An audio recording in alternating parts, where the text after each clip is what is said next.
Hello. Today, I will be teaching about hearing empathy and manipulation by doing a summary of the study that I've been doing over the past year with the community of reptile keepers.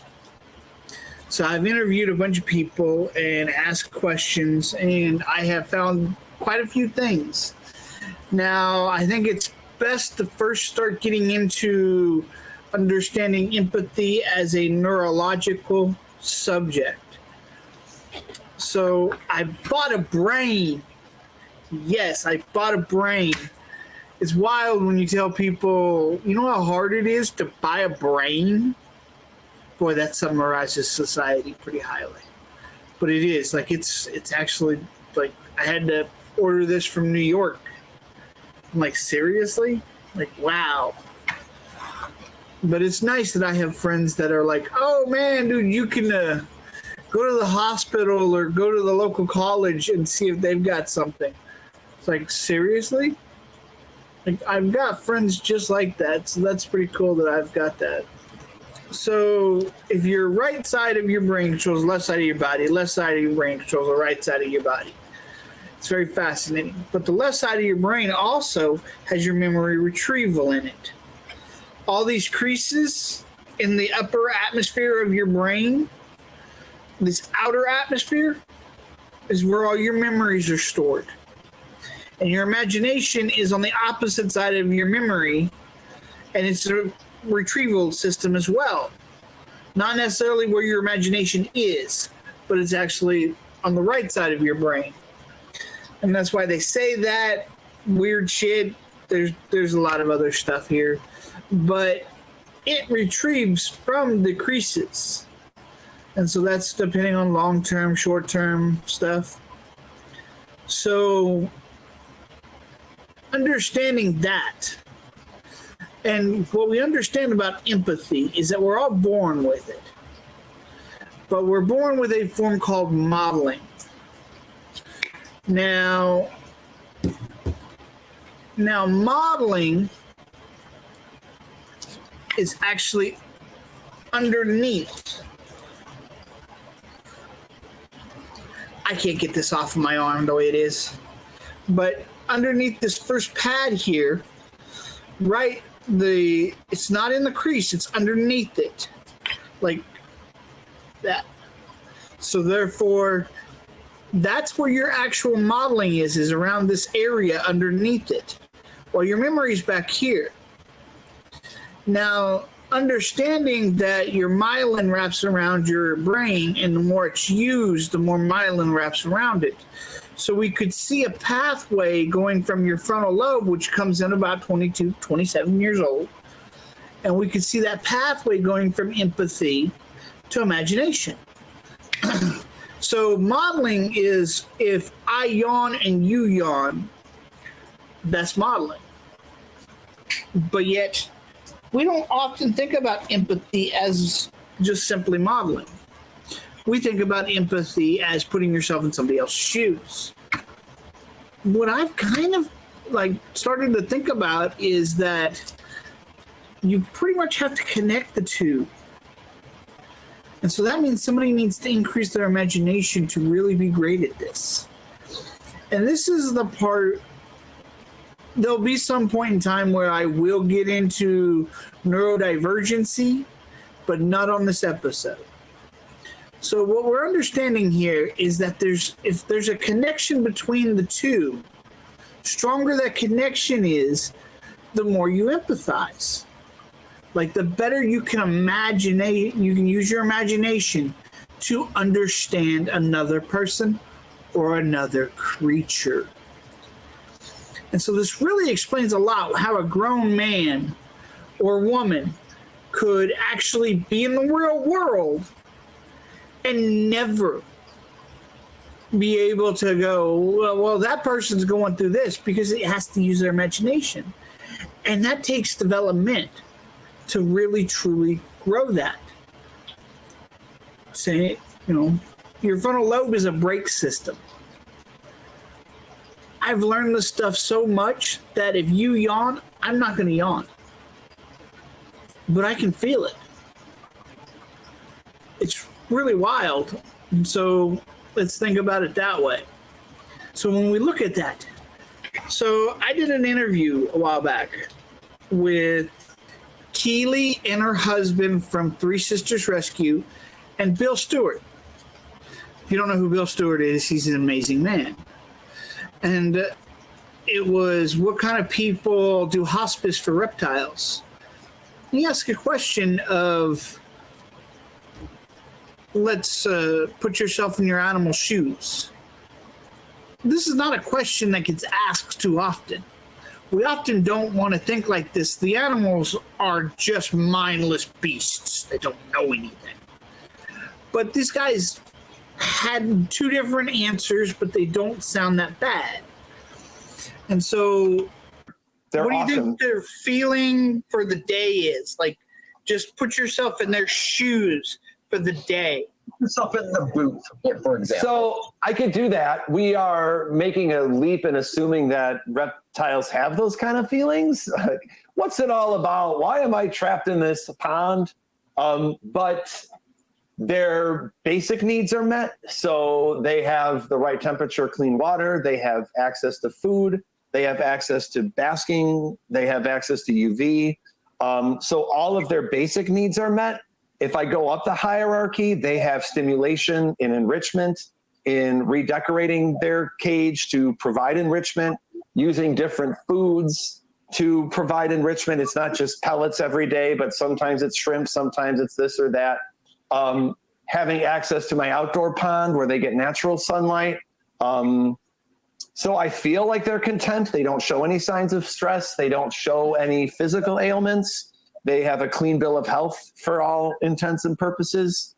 And so I feel like the equivalent would be me waking up and walking out to the middle of the woods by a waterfall with a Heineken and just spending the day there and then going to sleep, which sounds dreamy to me. I don't know. Yeah, I need probably more than one Heineken. Anybody having that dream? Could you guys? I'm gonna go.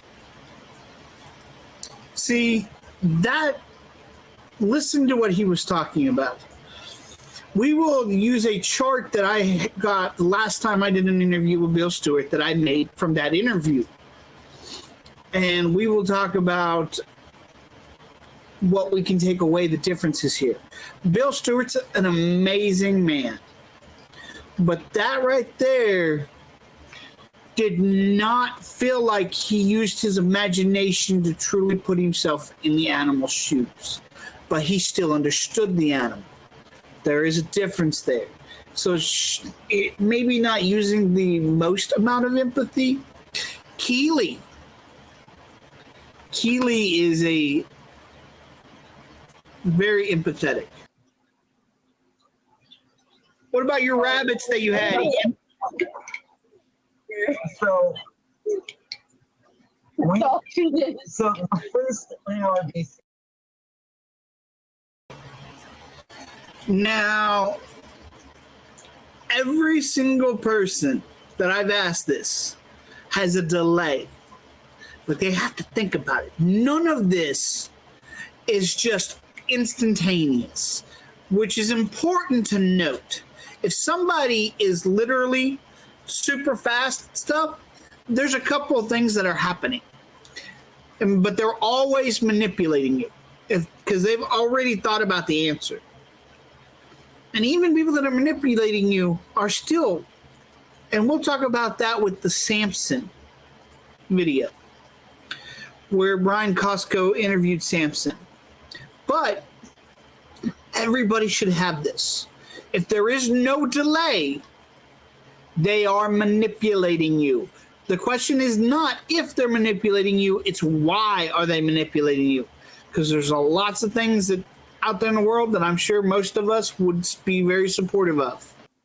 So is this about like hospice animals we've gotten in or other situations we've dealt with, or? You tell us.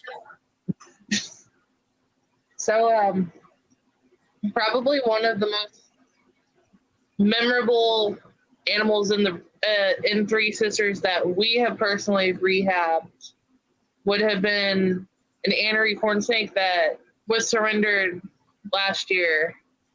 We eventually named her Euriley. And when she was turned over, I'm not going to say who turned her over. She was about 13, 14 years old, and she had been used as a breeder. She was about a third the size of what I would consider an appropriate sized female corn snake to breed. She reminded me of a snake that was only about a year and a half old. She was very ill when she was surrendered. She was pretty much starved to death. And we took her home thinking we only had a couple of days with her at most, about a week. And over time, she did bounce back. She had cataracts, so she couldn't see anything. But when she passed away in April, she was actually 3 times the size she was when she was surrendered to the rescue. She had become an education ambassador to show people how improper care and just using an animal to keep breeding it does cost them a good portion of their quality of life, and that it ends up hurting the animals in the long run. Some people don't want to think about that. Other people don't care to think about that. But she was about 14 when she passed away, somewhere around there. And it was really interesting to see how many people were shocked how old she was once she was healthy enough to start coming to education events and shows to meet people and to interact with them. And also how passive she was. She was very docile, very easy to handle, very easy to work with. Stuff you don't see typically in corn snakes. And I think part of that was her being malnourished and mistreated for so long. She just didn't have the typical fight or the wiliness that you would see with a corn snake.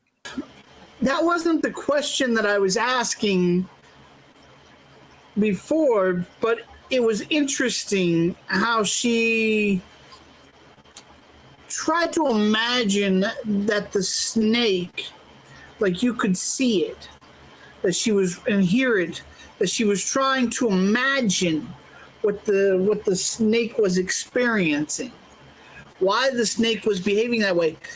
There's even a better one with an iguana that she talked about that was terrified. And it's very fascinating when you hear that, because you hear a massive difference between the way she was imagining that snake and then the actual, and I didn't prompt her to do that, but the way Bill talked about it, his still. So it's interesting that right there, because when we consider that, that's why I came to the conclusion that knowledge is better than empathy. Empathy's great. Knowledge is better, because both of those people have massive knowledge on the topic. But yet, I think Keeley had more imagination and more empathy because of that imagination than Bill. But Bill has more knowledge in the psychology of things. And you could see that he took more of that approach. So you could see the difference in the two answers. Even though it may not be the best to compare, it's the best way I can show people the differences. Bill and Keeley and Ian are all amazing people. They have super amount of knowledge, super love for the animals, actually care and compassion. And it's really fascinating. But, so this is a chart that I actually made off of my last talk with Bill, my last episode, Trauma in the Reptile Community. this really helps to kind of note where I was thinking with what I've figured out. So, imagination, empathy. So, fear has a very, very small amount that goes into stuff that actually affects you. Your imagination is part of your empathy if it's being used correctly. So you can see the different levels of empathy, which I think don't hold me to this empathy. This might need to change. I don't know. This is a first draft of this. But like I said, knowledge is better than empathy. But who you spend time with is actually far more important. We see it constantly. Bill Stewart is going to spend time with some of the best, like Ryan McVeigh and people like that. And so he's going to have that massive knowledge. It's quite impressive how much knowledge Keeley and Ian actually have on this topic. So who they're spending time with. So as we scan out here, he talked about understanding attunement. So attunement is to be attuned with something, to be able to understand it. Now, what you can attune to is based on what I just said, that list. So we could use examples. So we could use Keeley and understand that she can empathize more. She has massive knowledge. And that means the way she empathizes actually means that she has to have more imagination. And so we can see that. So we can see that she can actually attune to the animals probably better than God, I'm so sorry, Bill. So we can see that she can attune to the animals probably better than Bill. And so this is really cool. And what's interesting about attunement, you can attune to any system. Any system. Economics, politics, mechanical. Understanding when I was in Lazy Boy and I was a sewer, I literally did lawn seams. So any cosmetic seam that was in a Lazy Boy chair or a sofa, I put that there when I was doing that. And all of these sewing machines took on different, well, you could go really fast with this one. We had to be slower with this one because of the way they wore down. And so you had to attune to your equipment. And not everybody can attune to every single equipment. And that is based off of what affects it. So who you spend time with, your knowledge, your empathy, your imagination, and your fear. And so what we could say here is that a bacteria you can attune with. You're not going to use your empathy and imagine. You might use some imagination, but you're not going to use your empathy to really attune with a bacteria. But you can use your knowledge. And if the people around you are attuning with that bacteria, then you could probably actually be more attuned to that bacteria as well. But otherwise, no. Economics, same thing. So this is really fascinating how you can kick this down. And we'll use this here in just a second. But we see what creates these effects that we talked about here that cause the attunement, that affects what you can attune with, is trauma, past childhood, genetics. All of these four things go into it. So your past isn't always trauma. Your childhood isn't always the past. your genetics is everywhere. I mean, it's really one of those things where, okay, so if you grew up in a household full of this stuff, then now you've got knowledge of it. But that doesn't necessarily mean that you can empathize. But yet you'll be more likely to empathize because you've already got that knowledge. And so if you can increase your imagination, then you could have more empathy there. Trauma. We actually see veterinarians have some of the highest suicide rates because of the trauma they are going through at the actual moment. It's not from their past trauma. And so this is really cool when you see this and you start to understand this. And I put levels for empathy. So I hope this is very helpful to people. But let's go ahead and use this. I had another interview with Dakota from DBC Exotics and M95 Genetics. Really nice guy. Wonderful when that kind of stuff. And do you get that with the Tokays? Oh yeah. Yeah, you can tell when they go into like thinking mode. They kind of live in different modes that I've noticed, you know, similar to highly intelligent snakes or monitor lizards.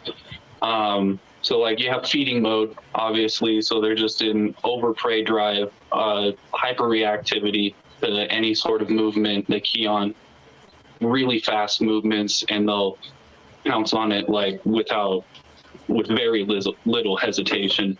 And then as far as like when you get those like them kind of opening up to you moments, tokay geckos have a Jacobson's organ, so they're very smell oriented creatures. So when they kind of start relaxing around you, they'll start licking and tasting the air around you, and then if they're comfortable enough around you, they'll start licking and tasting you to remember your scent.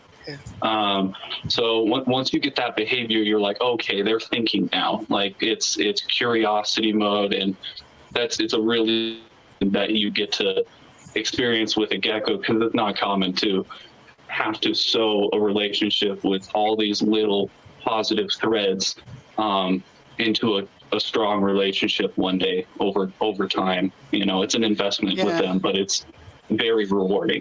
I may have to get a Tokay then. So you can hear it from him that he is literally like trying to build a relationship.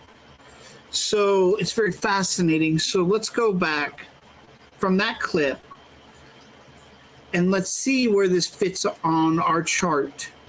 We can see on the chart, let's start by analysis of his attunement. So he is literally trying to build relationships with his tokay geckos. He is attuning with them. And he's trying to do that, and it sounded like he had knowledge. And he's hanging out with DBCB Exotics, Dakota there. And so he is spending time with people that deal with tokay geckos. But I think he did it before Dakota, and then on top of that, he may be like Dakota may be learning it from him, which is, we'll get back to Dakota here in a minute. I actually like Dakota. I don't know if he likes me, but I like Dakota. He's actually a good guy. But so M95 Genetics has a lot of knowledge. But we could see there's extra words in the way he talks that would lead you to believe that he's using his imagination. So he's trying to put himself in their shoes to kind of understand them better. Is it perfect? No. But it's more. And he ain't doing it from experience, so it's probably imagination that he's happened to use. You develop your imagination in childhood. So his childhood, since he's not a child, but he is young. He's like 21, I think, 22 at this time. And so his frontal lobe is not fully developed. So he has lack of a brake system. We see this all the time in teenagers, but that's okay. So it could be trauma from his childhood, but it is his childhood that created him to have more imagination, and somehow he used more of that imagination to connect more with his empathy. I don't think it's at the level that I'm at, but I still see that it's above the level of everybody else that I've pretty much interviewed except for Keely. Even Dakota wasn't at that level. Dakota was above some other levels, but he was not above that level. And so it is his past or his childhood. It could be a genetic thing. I didn't see creativity being an extra thing for empathy. So this is really fascinating how we could actually go through all of this. And we could see that he doesn't have a fear of tokays, even though they are known to be very vicious and violent. So that's really cool. One of the things that I really liked about Dakota is on the show, I have issues with trying to kind of control the narrative because I have so much to say.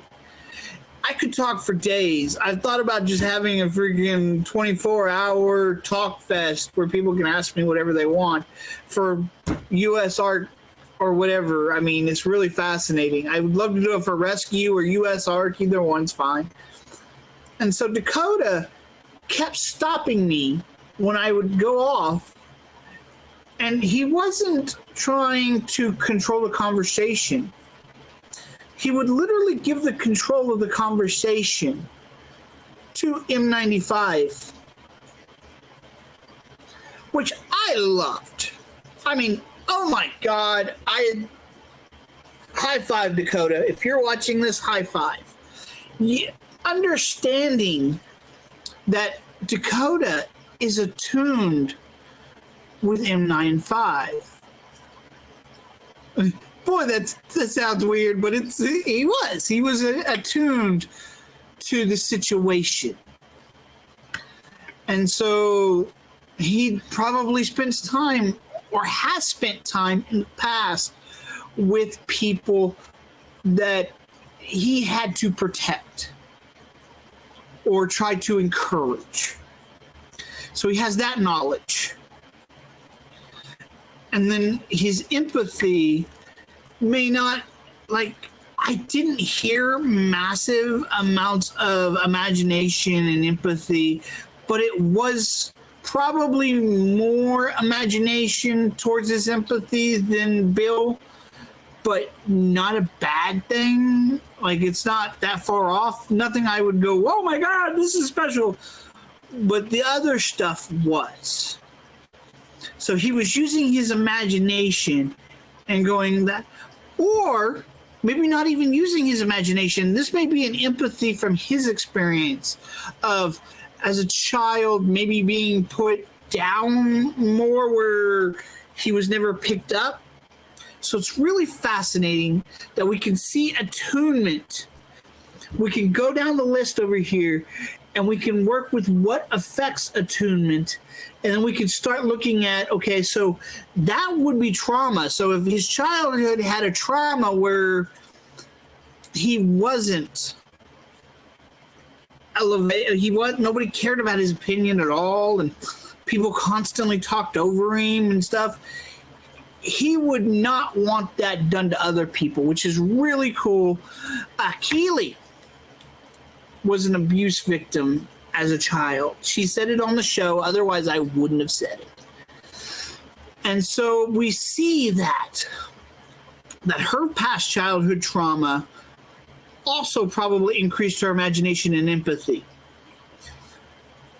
And so that brings up questions about M95. What about his childhood that would create him to have that?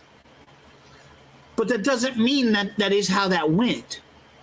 It brings up questions, doesn't answer them. But that's hearing empathy. Now we can actually take this and say we can hear empathy by listening to what they can attune to. how they attune. Are they using, does it sound like they're trying to put themselves in the shoes of the animal, using their imagination? Because then that's just imagination, but that's still empathy. That still attaches to empathy. It's really cool. You know, hearing manipulation. Tipping Scales said it about the phone call from that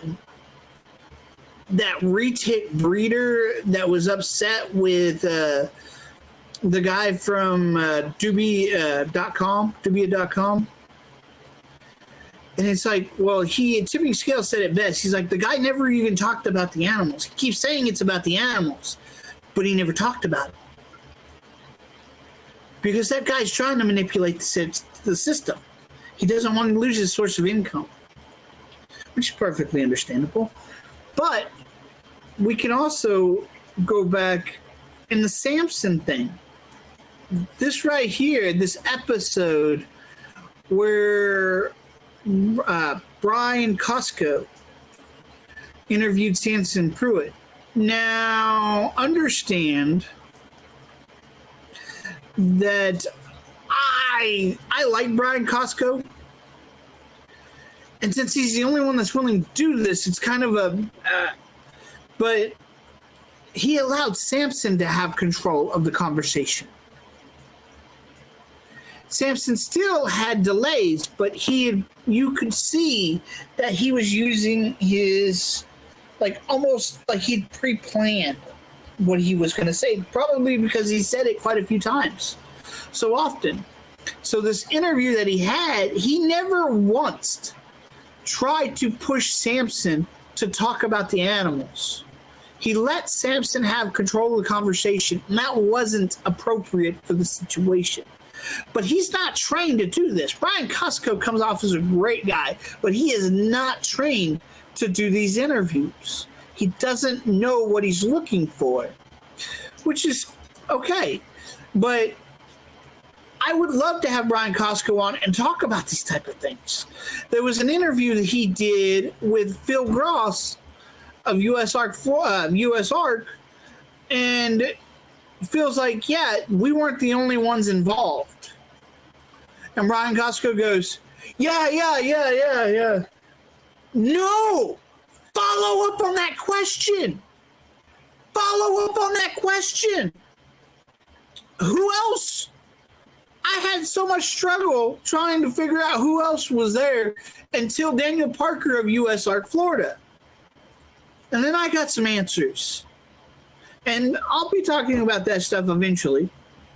But this is the thing, man. I mean, like I said, if you're not hearing this type of stuff, if you're not going, okay, so neither one of Samson's or that other guy, did you hear one moment of them actually talk about an animal where you could see some type of empathy? No, it was all about money. That's all they were attuned to, was the business side. They were manipulating everybody. And so we need to ask these questions more often about the animals themselves. Tell us, why is that? Why is that? Why? Why is that? Why? What do you do there? What is that? How does that work? Oh, that's really cool.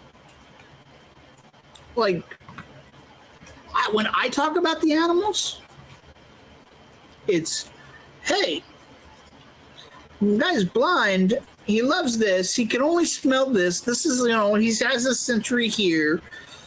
It's like, I go into depth. I think about it. I want to be more with it. Now, I hope that helps. I would love to hear back from anybody that wants to come on and talk about this. Talk about what questions we could ask more of people to figure out how they're manipulating us. Because the faster they answer, the more likely they are to manipulate us. And I am. When I try to take control of these conversations, I am manipulating you 100%. But I don't ask money from anybody. I don't have a business. I do it because I actually give a shit.